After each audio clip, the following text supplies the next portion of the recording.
Nous avons étudié, dans le dernier cours, les sources de la moralité d'un acte. Nous avons vu que la moralité d'un acte, c'est sa conformité à la règle. Et nous avons regardé du côté de l'acte ce qui fait sa bonté ou sa malice. L'objet, avions-nous dit, les circonstances et la fin, c'est-à-dire l'intention que se propose l'homme qui pose un tel acte, voilà ce qui définit un acte humain et ce que sont les sources de la moralité de cet acte qui est posé. Cet acte, pour être bon ou mauvais, avions-nous dit, doit être conforme à la règle qui le régit. Et nous avions parlé de deux règles, une règle éloignée et extérieure et une règle prochaine et intérieure. Arrêtons-nous aujourd'hui sur la règle éloignée et extérieure. C'est ce que l'on appelle la loi morale. Qu'est-ce que la loi? La loi est une ordonnance de la raison tendant au bien commun et promulguée par celui qui est chargé du bien de la communauté. Voilà une définition très dense. La loi est une ordonnance de la raison. C'est donc un décret qui est promulgué, mais pas de façon purement arbitraire. C'est intelligent. Il y a une lumière. La loi n'est pas un acte de la volonté pure qui décide parce qu'elle veut décider. Il y a une conformité à la raison dans la loi. C'est la première chose pour définir la loi. La loi a une raison. Raison d'être. Une loi, c'est quelque chose d'intelligent, promulgué par la raison. La loi est ensuite promulguée pour le bien commun. Elle régit une société. Et elle fait en sorte que les liens dans cette société soient bien tissés. Et c'est la loi qui va régir ces liens dans la société. Donc elle tend au bien commun, de sorte que tous les membres de cette société, c'est ça un bien commun, c'est le bien qui est commun à plusieurs personnes, eh bien puissent obtenir leur fin.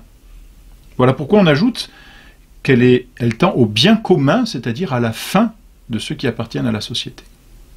Et ensuite, elle est promulguée par celui qui est chargé du soin de la communauté, c'est-à-dire qui est chargé du soin de la société. Alors, d'où viennent les lois? Bien sûr, de celui qui a soin de la société, de la communauté, puisqu'elle tend au bien commun. Mais qui, finalement, est l'auteur de toute société? Dieu lui-même, parce que Dieu est créateur de toutes choses. Donc, toute loi remonte ou doit remonter à Dieu, auteur et fin de toute chose, de même que toute loi doit procéder de Dieu. On voit comment Dieu est la source de toute loi, et on voit comment toute loi doit pouvoir se rattacher à la loi divine. Ainsi, vouloir connaître la loi, c'est nécessairement remonter à Dieu. Et dans sa sagesse, et dans sa toute-puissance aussi, car c'est une preuve de sa toute-puissance, Dieu a voulu donner certaines lois, mais il a voulu aussi déléguer d'autres lois.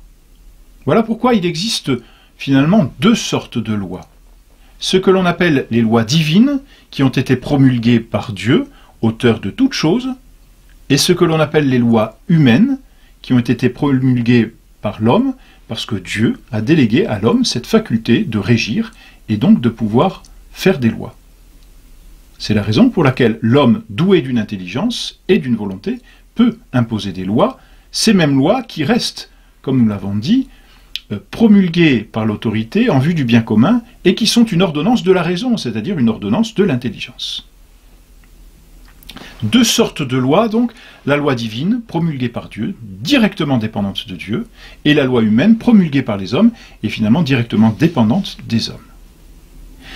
La loi divine se distingue à son tour en trois types de lois. C'est un peu compliqué. Il y a d'abord la loi éternelle, on dit que c'est la loi de Dieu lui-même. C'est la loi, dit saint Thomas, qui est voulue par la divine sagesse, en tant qu'elle dirige vers la fin qui leur est propre, les actes et les mouvements des créatures. Cette loi divine, c'est la loi que l'on peut observer partout, vous voyez, dans le monde. C'est cette loi qui régit les astres, qui régit les animaux, et les porte à leur fin.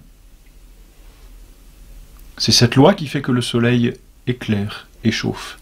C'est cette loi qui fait que les astres brillent. Et c'est cette loi qui fait que, finalement, toute la création loue Dieu. Et c'est ce que disent les psaumes. Louez Dieu, louez le Seigneur, feu, grêle, neige, glace, vent de tempête, qui exécutait sa parole. Parce que tout est soumis à la providence divine et tout obéit aux ordres divins. Après cette loi éternelle, il y a une autre loi divine qui, celle-là, est propre à la créature raisonnable, c'est-à-dire à l'homme. C'est ce que l'on appelle la loi naturelle. La loi naturelle, c'est cette même loi éternelle, mais imprimée dans la créature raisonnable, dans l'homme, et qui incline l'homme vers sa fin, en lui faisant poser les actes qui conviennent à sa nature. Parce qu'il y a cette différence entre l'homme et les autres créatures, que l'homme est doué de liberté. Les créatures atteignent leur fin nécessairement, l'homme atteint sa fin librement. On comprend mieux d'ailleurs ce qu'est la liberté à ce moment-là.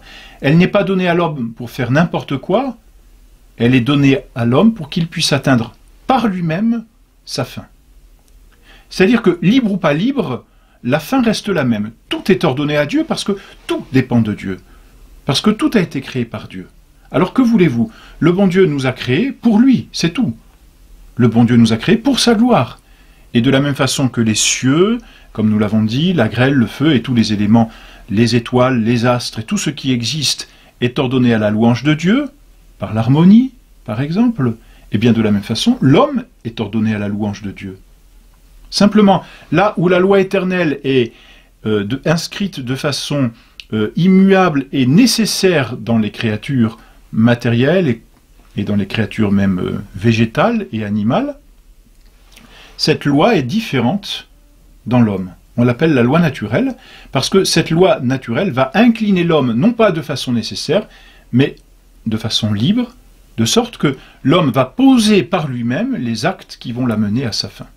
C'est cela la liberté. Et c'est la loi naturelle qui est inscrite en l'homme et qui va lui dicter, si l'on peut dire, c'est-à-dire qui va lui dire ce qu'il doit faire ou ce qu'il doit éviter. C'est la loi naturelle. La loi naturelle, donc, s'applique exclusivement à l'homme, tandis que la loi éternelle s'applique à toute chose. La loi naturelle a pour effet d'incliner l'homme vers la fin, ainsi que ses actes qui conviennent à sa nature, mais de sorte que l'homme va poser aussi par lui-même cet acte. La loi naturelle vient de Dieu.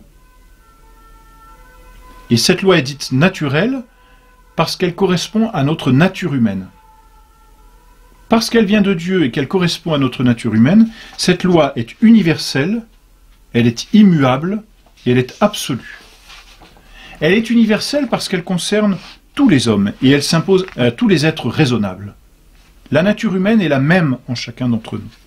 Et donc, cette loi qui est propre à la nature humaine est propre à tous les hommes. Et c'est en ce sens qu'elle est universelle. C'est la loi qui définit notre nature humaine. Et là encore, nous n'avons pas la liberté d'être autre chose qu'un homme.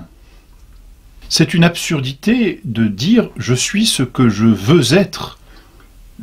On peut choisir son métier, on peut choisir sa condition de vie, mais on ne peut pas choisir d'être autre chose qu'un homme. On ne peut pas choisir d'avoir autre chose qu'une nature humaine. On n'en est pas libre. C'est bien la preuve que notre liberté n'est pas absolue. Eh bien, parce qu'elle n'est pas absolue, nous avons en nous une loi qui, elle, n'est pas libre, c'est ce qu'on appelle la loi naturelle, c'est-à-dire qui dépend de ce que nous sommes, c'est-à-dire doués d'une nature humaine. C'est notre loi naturelle. Elle est donc, de ce fait, immuable. Nous ne pouvons pas changer notre nature humaine. Nous resterons des hommes, quoi qu'il arrive. Nous garderons cette nature humaine. Nous ne pouvons pas nous transformer. Et donc, de ce fait, la loi naturelle qui en nous est universelle parce qu'elle concerne tous les hommes, qui ont la même nature, eh bien, elle est aussi immuable parce que notre nature ne peut changer. Et de ce fait, donc, elle est absolue, il nous faut l'observer, quoi qu'il arrive, parce que c'est la conséquence d'une loi universelle et immuable. C'est qu'elle est absolue. Elle n'est pas relative. De même que notre liberté, elle, est relative à ce qui est absolu, et bien de même la loi naturelle, elle, qui n'est pas libre, n'est pas relative, mais elle est absolue. Et c'est notre liberté qui doit se soumettre à cette loi absolue, c'est-à-dire à cette loi naturelle. Voilà donc ce qu'est la loi naturelle en nous.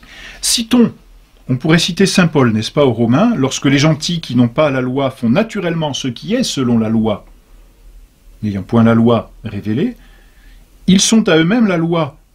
C'est-à-dire, ils ont en eux-mêmes cette loi naturelle, parce qu'ils font voir ce que la loi ordonne et qui est écrite dans leur cœur. Mais ce qui est intéressant, c'est de citer Cicéron, un auteur païen. Il y a une loi, dit Cicéron, qui n'est point écrite, mais qui est née avec nous. Nous ne l'avons point apprise, nous ne l'avons point reçue, nous ne l'avons point lue, mais nous la tenons de la nature, c'est la nature qui nous l'a inspirée, c'est elle qui l'a gravée en nous. Et l'on voit bien, quand on veut s'éloigner de la loi naturelle, eh bien on finit par tordre, si l'on peut dire, déchirer et même renverser notre propre nature. Donc voilà. Alors cette loi naturelle, nous la connaissons par notre propre nature, elle est inscrite en nous. Par exemple, on voit bien l'enfant, ne pas mentir, c'est un acte, c'est un précepte de la loi naturelle. Eh bien, on voit que l'enfant qui ment, la première fois, n'a pas la conscience tranquille, il rougit, il sait qu'il a fait mal, vous voyez. Parce que cette loi est naturelle. Mais cette loi, le bon Dieu a voulu nous la révéler aussi, pour qu'elle soit plus facilement connue. C'est ce que l'on appelle le décalogue, qui a été donné à Moïse, et on le retrouve dans le Deutéronome, dans l'Ancien Testament, au chapitre 6. Et puis c'est aussi le sermon sur la montagne, qu'on retrouve dans l'évangile de saint Matthieu, au chapitre 5. Voilà pour la deuxième loi divine, donc qui dépend de Dieu, c'est Dieu qui l'a promulguée en tant que créateur de la nature humaine. De la même façon, finalement, qu'un ingénieur promulgue la loi qui est naturelle à la machine qu'il crée. Il y a des lois qui sont naturelles, eh bien, aux machines à laver, par exemple. Et une machine à laver, on ne peut pas lui demander de faire autre chose. Parce que l'ingénieur a mis dans cette machine une certaine loi qui leur donne à poser, qui leur donne finalement, qui la régit, qui leur donne à poser certaines actions. Bien de la même façon, Dieu nous a créés, et en créant, il a mis une loi en nous qui est propre à notre nature humaine et que nous ne pouvons pas changer, parce qu'elle ne dépend pas de nous, elle dépend de Dieu. Et enfin, il y a une troisième loi divine qu'on appelle la loi positive, qui vient du latin positus, c'est-à-dire qui a été posée, qui était comme surajoutée par Dieu. Alors cette loi, elle est positive et ne peut être connue que par la révélation, c'est-à-dire par ce que Dieu en a dit. Il y a deux sortes de lois positives, finalement on la divise en deux, c'est la loi ancienne et c'est la loi nouvelle. La loi ancienne c'est la loi mosaïque et la loi nouvelle c'est la loi évangélique. La loi mosaïque a été abolie par la loi évangélique. Dans la loi mosaïque, par exemple, on retrouve des lois cérémonielles, l'ordonnance de toutes les cérémonies, même de construction que Dieu avait ordonnées. Et d'ailleurs, cette loi mosaïque n'appartenait qu'au peuple élu, au peuple d'Israël. Elle a été abolie par la venue de notre Seigneur Jésus-Christ, et elle a été remplacée par une loi évangélique qui, elle, cette fois, concerne l'humanité tout entière, parce que notre Seigneur est venu pour racheter tous les hommes. Voilà donc pour la loi divine. Mais Dieu a délégué son autorité aux hommes, de sorte qu'il existe aussi une loi humaine. Cette loi humaine, elle est positive, parce qu'elle est posée par des hommes, voilà pourquoi on dit positive. Elle n'est pas divine positive, elle est humaine positive. Et il y a deux sortes de lois humaines, selon qu'il y a deux sortes de sociétés, finalement, parmi les hommes. Il y a les lois ecclésiastiques, qui sont les lois posées par l'Église, par exemple le jeûne, l'abstinence, le précepte dominical, d'assister à la messe, etc. Et puis il y a les lois civiles qui sont posées par l'homme en tant qu'il régit la société civile. Bon, par exemple le code pénal, tout simplement. Voilà donc pour les lois qui sont la règle éloignée de nos actions.